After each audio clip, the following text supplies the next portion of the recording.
In September 1971, at a bend in the road between Tulum Beach near the Mexican city of Tulum, a car went off the road and rolled into the forest.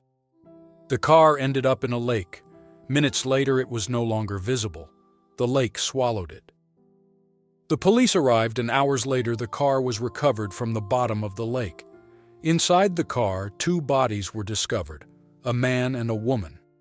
In the police report, it was written that the fatal accident was most likely caused by the driver's excessive speed, which caused him to lose control of the car. The bodies, those of a man named Carlos and his wife Rosa, were taken to the mortuary. Documents found in the wreckage of the car indicated that the couple lived in Valladolid. The victim's family reported the disappearance of a child who was accompanying his parents on a holiday trip. However, the police records did not contain any indication that the car that crashed into the lake was carrying anyone other than the man and his wife.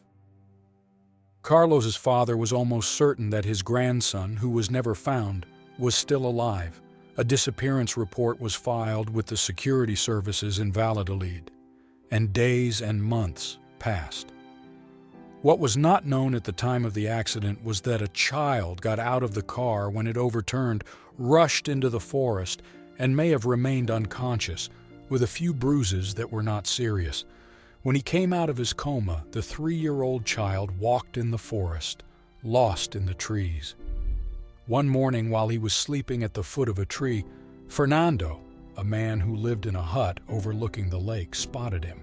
He approached him. The child was fast asleep. Fernando picked him up and took him to the hut and put him on his bed. He slept until noon, and when he woke up, he seemed surprised by the place, so he got up and went to the door of the room. That's when he spotted the bearded man. Fernando was in his 60s. He was known as a fisherman because he had been a fisherman for many years, and when he could no longer ride the sea, he retired to the forest where he built his hut and retired from people. He had no family and did not marry. All people know about him is that he was a sailor before he retired from the sea. Fernando took care of the boy, teaching him how to live in the forest, how to make use of its bounty, and how to avoid animals and poisonous insects. From time to time, he would take him to the beach where he would watch the sailors pulling nets. Fernando was not a scholar, yet he taught the boy Luis a portion of the Bible that he had memorized and taught him how to swim.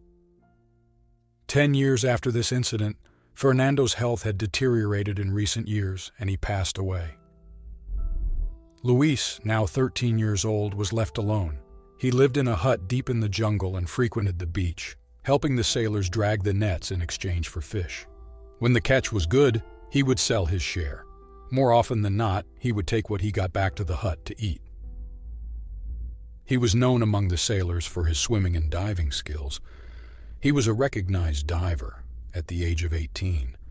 Louis the Jungle Boy, as he was called, became the most skillful swimmer on the beach. He attracted the attention of some officials in the marine sports sector. They nominated him to join the scuba diving competition.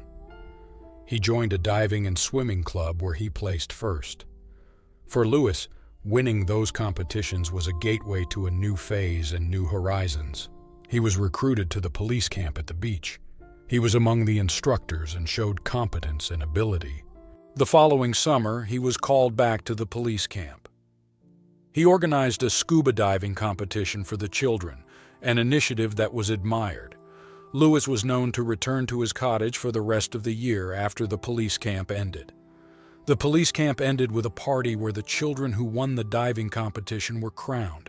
It was an occasion on which the camp director sought to reward Louis. He suggested to his superiors that the young diving prodigy join the ranks of the police. In the autumn of that year, Louis received training and was assigned to Tulum as part of a team of security guards who patrolled the coast and neighboring forests.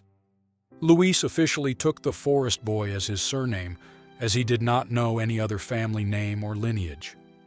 One day, Louis was patrolling with a colleague. He was surprised by a car traveling so fast that the driver lost control, went over the edge, and fell into the sea. It happened in seconds. Louis and his colleague rushed to the scene, and when they looked out to sea from the top of the cliff, only the roof of the red car was visible. Without hesitation, Lewis proceeded to strip naked after handing his radio and personal weapon to his colleague. He told him to call the command center and ask for help. He walked between the rocks and then, from a high rock, threw himself into the sea. Quite a few curious passers-by gathered at the edge, watching as he dived back a minute later off the rocky shoreline. His mate was pointing to the car, which was nowhere to be seen. Lewis later recounted that when he dived alongside the car, a woman, apparently unconscious, appeared to be inside. The car was not completely submerged. He tapped his hand on the windscreen. When the woman opened her eyes, he signaled for her to remove her coat. He climbed onto the roof. He took a deep breath and came back. The woman had already responded. He opened the door. It was an arduous process. The woman managed to get out. He pulled her up onto the ledge. Meanwhile, a rescue boat was approaching. They were pulled out of the sea and taken to hospital. Luis had a wound on the back of his head that he didn't realize. He became dizzy in the ambulance to the hospital, lost consciousness, and has no recollection of what happened next.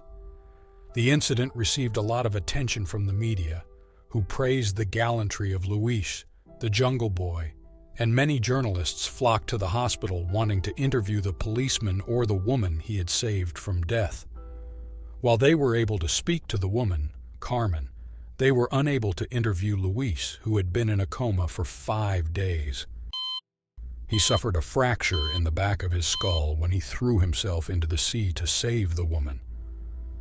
He was operated on, and the doctors concluded that fortunately there was no brain injury.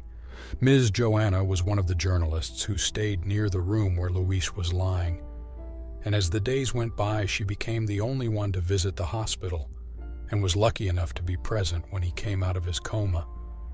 The next day, he regained consciousness.